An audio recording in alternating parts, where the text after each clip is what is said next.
They made the new girl bark like a dog. She snapped their legs while on the floor. "Do it, Bark. You wanted to be a hero, now you get to be our dog." The words echoed in Ariel Brooks's ears like a warped memory she couldn't shake. 5 boys stood in a crude circle around her in the old gymnasium, long abandoned, except for the dust and ghosts of forgotten trophies. The light filtering through the shattered windows hit her like a spotlight, illuminating the humiliation they demanded. Chad Whitmore, the ringleader with a smirk carved from privilege, dangled the silver bracelet in front of her. It swung like a metronome to a rhythm of cruelty. Her father's bracelet, the only thing she had left of him. But that moment of reckoning was still minutes away. Right now her palms hovered just above the grimy floor, her knees pressed to the concrete, and her mind was somewhere else. Back to the beginning. It started 2 months ago. New town, new school, same tired promises. Ariel and her little brother Elijah had arrived in Westdale with 2 suitcases and a hollow kind of hope.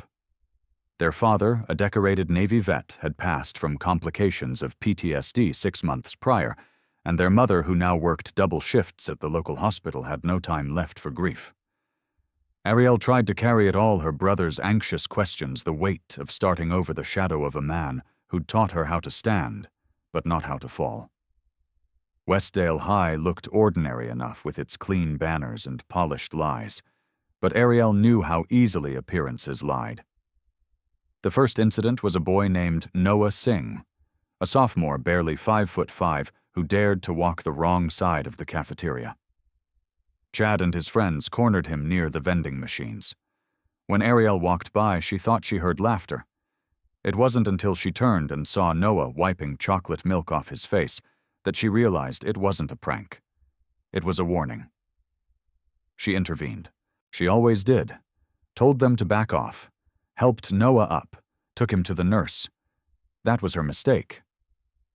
It didn't take long for the retaliation. Her locker was graffitied with slurs.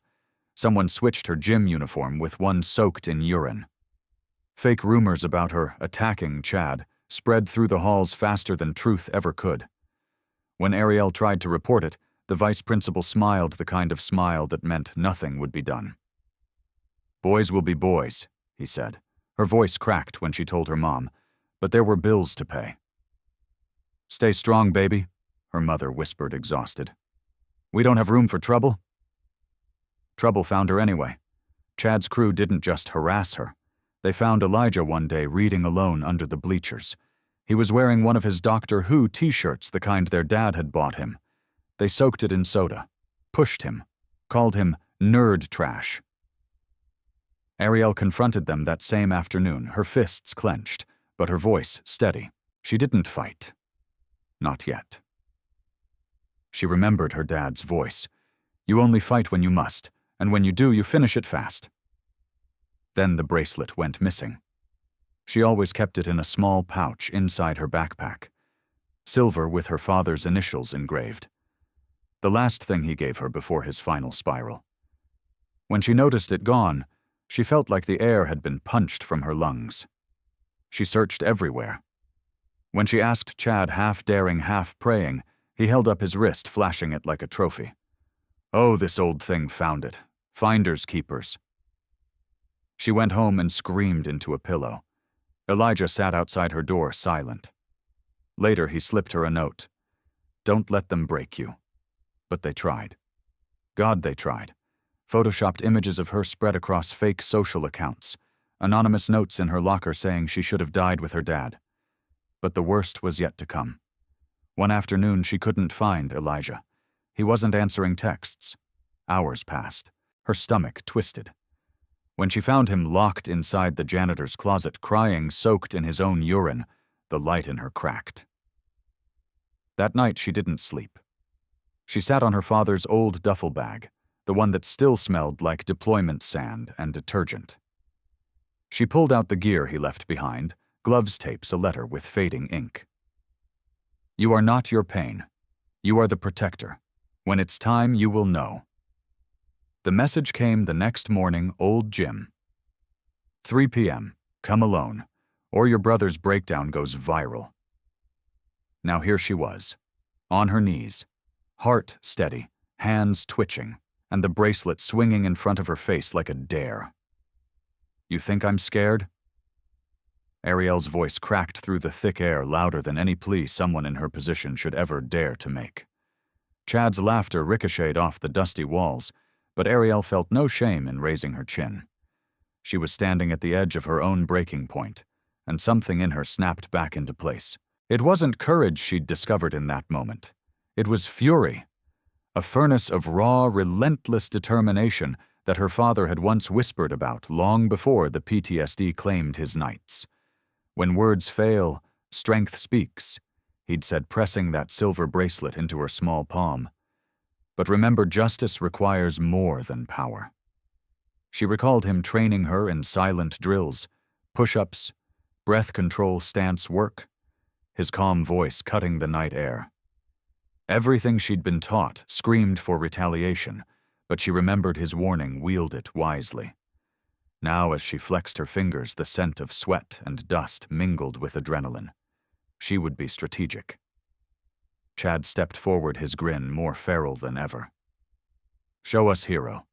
Show us why we shouldn't crush you like the bug you are." He patted his chest, as if he owned the whole world.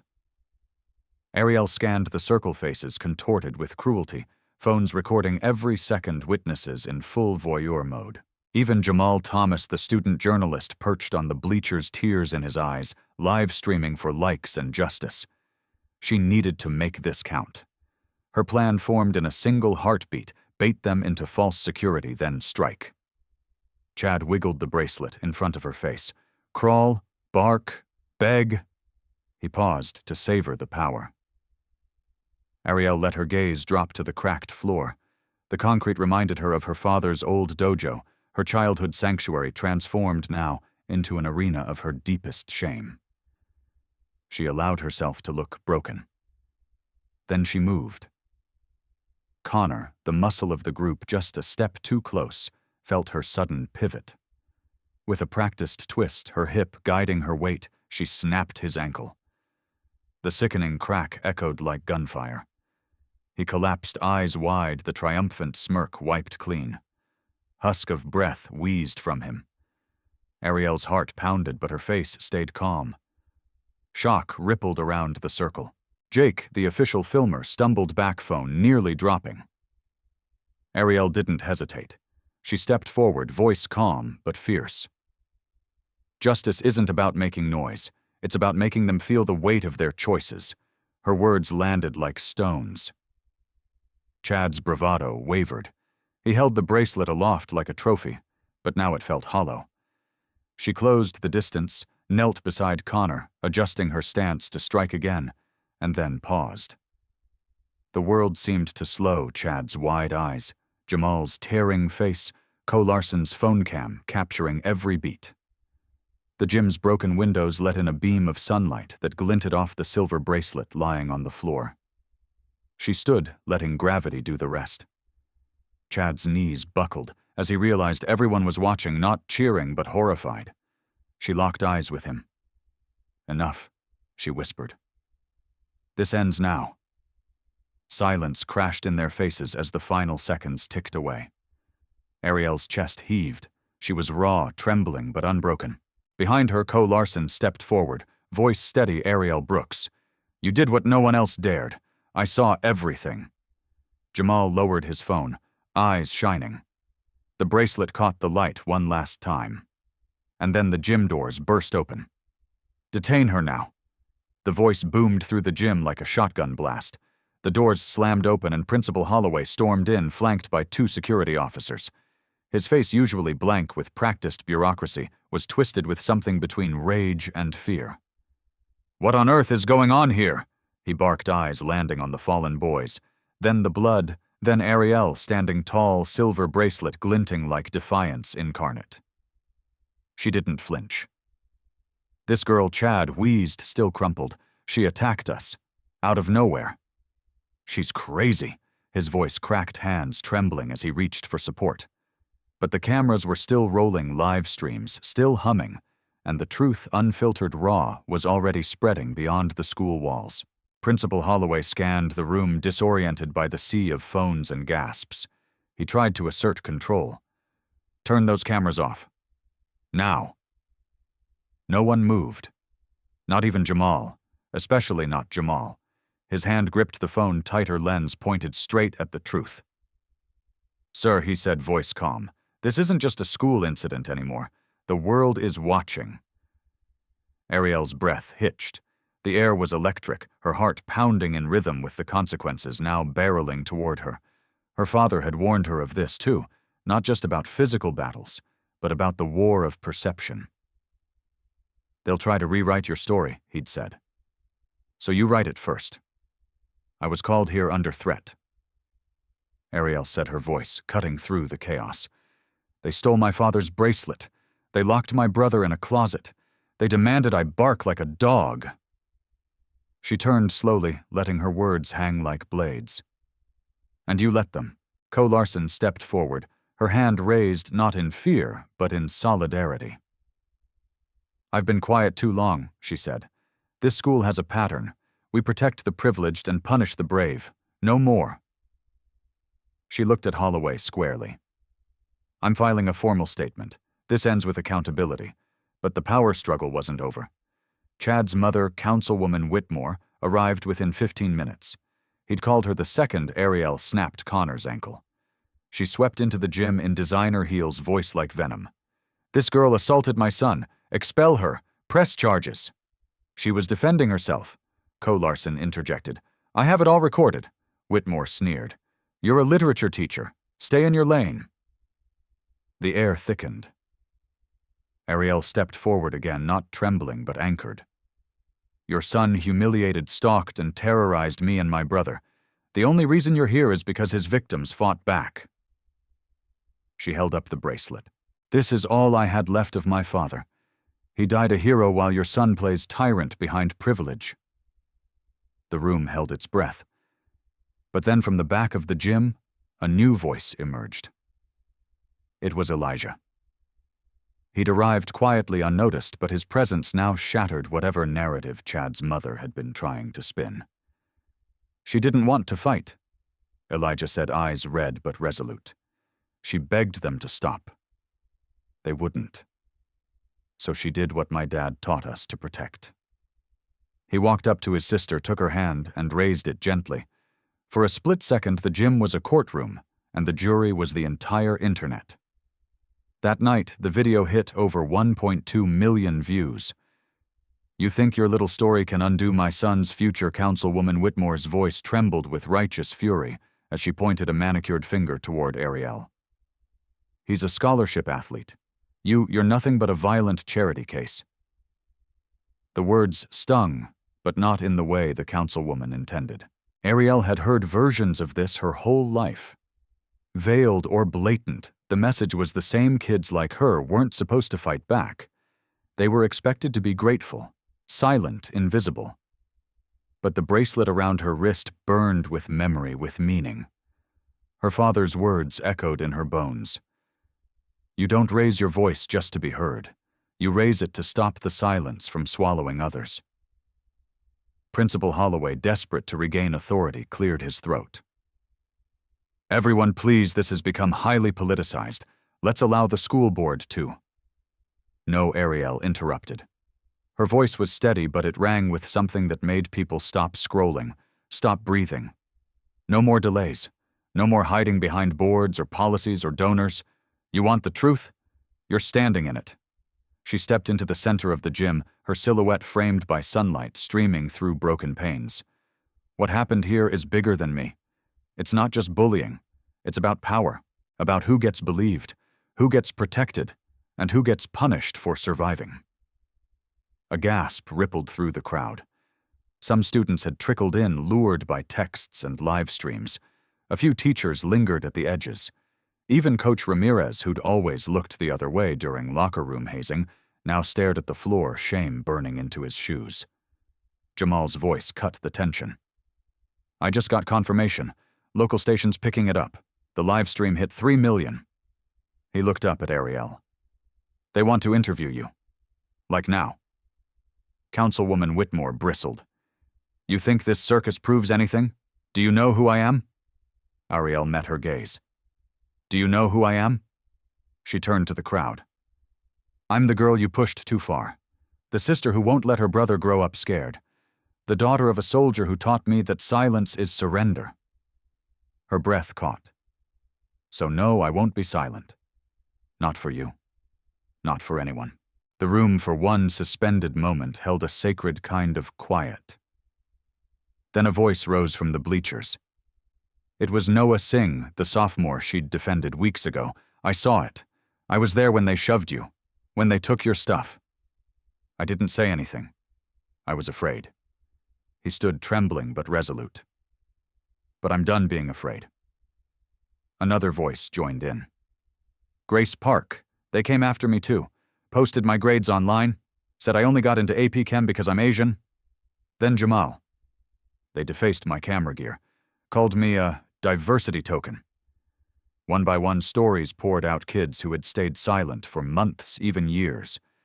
What began as Ariel's stand had become a reckoning, a slow rising chorus of truth. Principal Holloway's face paled. His carefully curated hierarchy was crumbling in real time. But the fight wasn't over. Councilwoman Whitmore grabbed her phone and began dialing. We'll sue. We'll bury this school in litigation. Ariel took a slow breath, then pulled something from her pocket, the letter her father had written before he passed. She held it high. This is from a man who gave his life believing this country could be better. He told me that justice doesn't come gift-wrapped. You have to drag it out of the dark. And I'm not dragging alone anymore. At that moment, a new voice entered the fray. Deep, steady. I suggest you put the phone down, ma'am. Everyone turned. At the entrance stood Superintendent Reynaldo Ortiz, flanked by 2 education investigators and a representative from the Department of Justice. His badge glinted in the light. And just like that, everything shifted. You have 5 minutes to tell me the truth before I shut this school down. Superintendent Reynaldo Ortiz's voice sliced through the tension like a scalpel. Councilwoman Whitmore's bravado faltered as all eyes turned to him. His presence, calm, calculating, unflinching, didn't just represent authority, it demanded accountability. Ariel stood frozen for a moment, the silver bracelet around her wrist suddenly heavy. Not with fear, but with the weight of vindication. She wasn't alone anymore. Principal Holloway stammered, tugging at his collar. Superintendent Ortiz, if we could just... No, Ortiz interrupted. I've seen enough. The live stream. The incident reports buried in your email. The anonymous complaints. This school has enabled a culture of silence, and that ends today. He turned to Ariel. Ms. Brooks, are you willing to make a statement on record? Ariel took a step forward, voice steady. Yes. I want to file a formal grievance against Chad Whitmore, his accomplices, and every adult who ignored the signs, including this administration. Her heart pounded in her chest, but her voice didn't waver. This isn't about revenge, it's about change. Ortiz nodded. Then we begin. What followed was a cascade. Students poured out of classrooms drawn by the live stream, by whispers, by the sudden realization that things were shifting. One by one they stepped forward. Testimonies, stories, evidence, texts, photos, a yearbook filled with coded slurs, screenshots of a group chat titled Purity Squad, where Brandon, Chad, and their crew discussed targets like a game. Jamal streamed every second. At some point, the school nurse emerged with a medical report of Elijah's trauma. Even Coach Ramirez, once silent, brought forth surveillance footage from practice sessions, showing Chad bullying younger teammates. It was like a dam had broken. Not just truth spilling out, but rage. Years of it, hidden under layers of discipline codes and reputation management. Ariel watched, silent but alert. She wasn't the only one fighting anymore, but she wasn't done either. Councilwoman Whitmore attempted one final maneuver. This is a witch hunt, she hissed. I will sue every one of you. I'll have your jobs. Ortiz raised an eyebrow. Ma'am, you might want to contact your attorney, because your son has just been suspended pending a criminal investigation, and your influence doesn't reach federal civil rights law. For the first time, Whitmore had no words. Outside news vans were already lining up. Drone cameras hovered above the campus. Reporters jostled for interviews. But Ariel didn't crave the spotlight. Instead, she sat on the bleachers beside Elijah, wrapping an arm around him. "Are you okay?" she asked softly. Elijah nodded, then looked at her with wide, wondering eyes. "You did it, Ari. You stopped them." She shook her head. "No, we did. Every person who spoke up. Every truth that got heard." She looked down at the bracelet again, the engraving catching the sun. "Dad always said justice isn't what you get, it's what you build." That night, the school board held an emergency session. Principal Holloway was placed on administrative leave. Coach Ramirez submitted his resignation with a public apology. An independent review of the school's disciplinary practices was launched. More importantly, students formed a coalition called We Rise, a permanent peer advocacy group. And Ariel. She turned down every interview. She didn't need a microphone to be heard anymore. But just as she thought it was over, her mother walked into her room holding a letter with a government seal. "Sweetheart," she said gently, "this came for you. From the Department of Defense. Your father's name is being considered for a posthumous Medal of Valor." The words stunned Ariel into silence. She stared at the envelope, the official crest pressed into the paper like a seal from another universe. Her mother's eyes shimmered, both proud and afraid. "They want you to attend the ceremony," she said softly, placing a trembling hand on Ariel's shoulder. "They saw what you did. And they said you reminded them of him." Ariel wasn't sure what to feel. That her father, whose memory had loomed like a monument over her, every decision was finally being honored, or that the world only seemed to care now that her pain had gone viral. Still, the letter pulsed in her hand, heavy with meaning. Not just recognition, not just closure, but inheritance. The following week unfolded in fragments. Councilwoman Whitmore issued a public statement, carefully worded, legally filtered, emotionally vacant. Chad was sent to a juvenile rehabilitation program.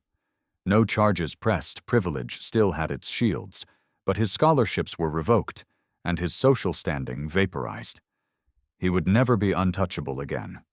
More meaningful to Ariel, though, was what changed at Westdale High. Co Larson became interim principal. The school installed new anonymous reporting systems. Restorative justice programs were piloted. Diversity training that wasn't just checkbox compliance began. And once a week, a quiet room was opened for students like Elijah, for healing, for listening. But Ariel didn't feel like a hero. Every hallway she walked still carried echoes of what happened. Students whispered. Some offered smiles. Others still looked away. She wasn't after applause, but the silence even now still pierced. It wasn't fear. It was the weight of being known for something you didn't choose. She began training again alone in the old gym early mornings before classes, her father's duffel bag still by her side. One day she found Elijah watching quietly from the doorway. "Teach me," he asked. She nodded. And so the routines became rituals, not for violence, but for control, discipline, peace. The night before the ceremony, Ariel couldn't sleep. She stood by her window bracelet in hand, moonlight pouring across her floor like truth. What did justice mean now she hadn't destroyed the system, destroyed the SUP? But maybe she'd cracked it open. At the ceremony, she wore her father's jacket over her dress, oversized, heavy, but grounding. When her name was called to receive the medal in his honor, she stepped onto the stage with a silence that made more noise than applause ever could. The speaker, a retired commander, handed her the framed medal, then leaned down to whisper, "He would have been proud of what you did. Not because you fought, but because you chose when to." Ariel blinked back tears. After the ceremony, press circled like sharks, but she cut through them, heading outside where the air felt real. Elijah ran up beside her, beaming. "You looked like a general," she laughed. "Nah. Just a girl with a story no one wanted to hear, until they couldn't ignore it." He hesitated. Are you gonna tell it? All of it?" She looked out at the horizon. The sky was soft with twilight, the kind of color that didn't exist during chaos. "Not yet," she said. "But I'll write it. And maybe, one day someone will read it before it gets this far." But even as she smiled, her phone buzzed. Unknown number. A text popped up. "You think you won. But we're not done. Tell the truth, or we'll post the rest." The message was short. Attached was a photo, grainy dark but unmistakable. Ariel curled up outside her father's bedroom door, clutching the bracelet face, soaked with tears. It had been taken years ago. A night her father had collapsed mid-flashback. No one but her and Elijah had been there. No one else should have had that image. Ariel's stomach clenched. This wasn't just bullying. This was a calculated strike, and whoever sent it had access to her past. Elijah found her sitting in their backyard, the phone still glowing in her hand. "What's wrong?" he asked. She hesitated. "Someone knows things they shouldn't. About Dad. About me." His face tightened. "Do you think it's Chad?" She shook her head. "He's a puppet. This feels different. Sharper." The days that followed blurred. The school, despite reforms, still buzzed with whispers. A few anonymous accounts began posting vague threats. Some adults urged her to let it go. The battle had been won, they said. Why stir old coals? But Ariel knew better. She recognized the tone, the pattern. This was about silencing survivors, not with fists, but with shame. She dug through her father's old journals that night, pages creased with grief and grit. One entry stood out. "Secrets are weapons. But so is truth. The difference is in who you're willing to protect." That was it. The next morning she stood in front of the student body, having requested 5 minutes during assembly. Co Larson nodded from the side of the stage. Cameras flashed, phones lifted. But Ariel didn't flinch. "Some of you think justice ends with punishment, that once someone's embarrassed, the fight is over. But it isn't. Real change takes more than broken bones and apologies. It takes courage to keep showing up, especially when they try to shut you down in quieter ways." She took a deep breath. "Last night I got a threat. A photo from years ago, something deeply personal. It was meant to humiliate me, and it almost worked. But then I remembered silence protects abusers. Speaking protects everyone else." Gasps echoed through the room. Whispers turned into murmurs of awe. Ariel continued. "I don't know who sent it, but I know why. Because when systems can't crush you with policy, they'll try to crush you with fear."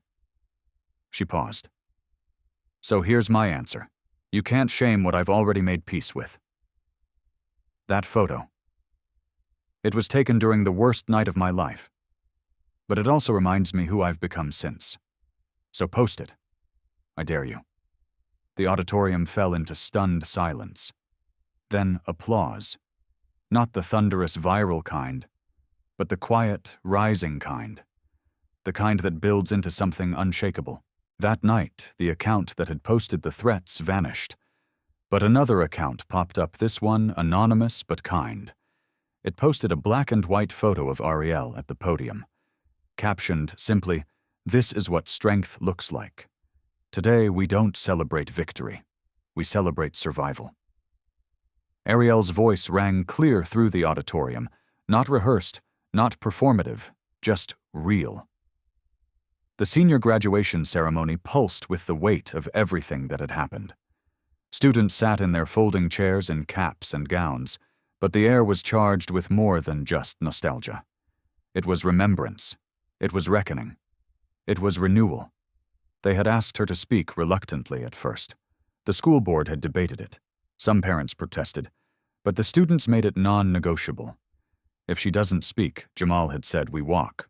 So she stood there in a simple white dress, her father's bracelet glinting beneath her sleeve, and Elijah's small hand squeezing hers from the front row. I know this year didn't go as planned. She began scanning the crowd. We saw people fall. We saw others rise. But the truth is, real growth doesn't happen when you win. It happens when you choose to keep going. There were no viral clips this time, no trending hashtags, just people listening, really listening. She glanced at the front row where Chad sat quietly, not as a guest but as a reminder. Part of his agreement with the rehabilitation program was to attend and listen. His presence didn't spark anger anymore. It sparked clarity. He looked older now, smaller, like someone who had finally seen himself in a broken mirror. Some of us were pushed, Ariel continued, not just by bullies, but by systems, by silence, by the weight of being invisible. But we didn't disappear. We organized.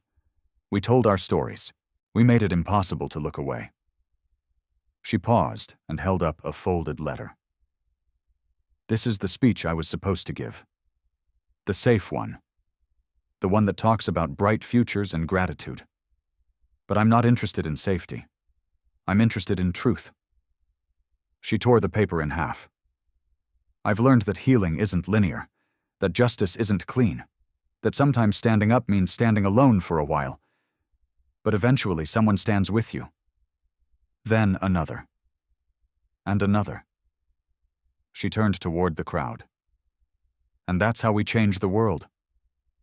The room erupted not with wild cheers but with a standing ovation that felt like a heartbeat. Unified, steady, real. After the ceremony, Ariel walked past the empty gym, sunlight spilling across the floor where it had all begun. She stepped inside just for a moment, touched the cracked concrete, and whispered, "Thank you." She found Elijah waiting outside with a notebook. "What's this?" she asked. "I wrote it for you," he said shyly. "A story about a girl with a silver bracelet who broke a cycle." She smiled, holding back tears. "You're going to be a better writer than me?" "No," he said, "I'm going to be me." And that's enough. As they walked home, the world felt both the same and completely new. The battles weren't over. There would be more systems to challenge, more silence to break. But for now, they had a beginning. Ariel glanced up at the sky, her fingers brushing the bracelet one last time. "Dad," she whispered, "we're okay now. I kept the promise."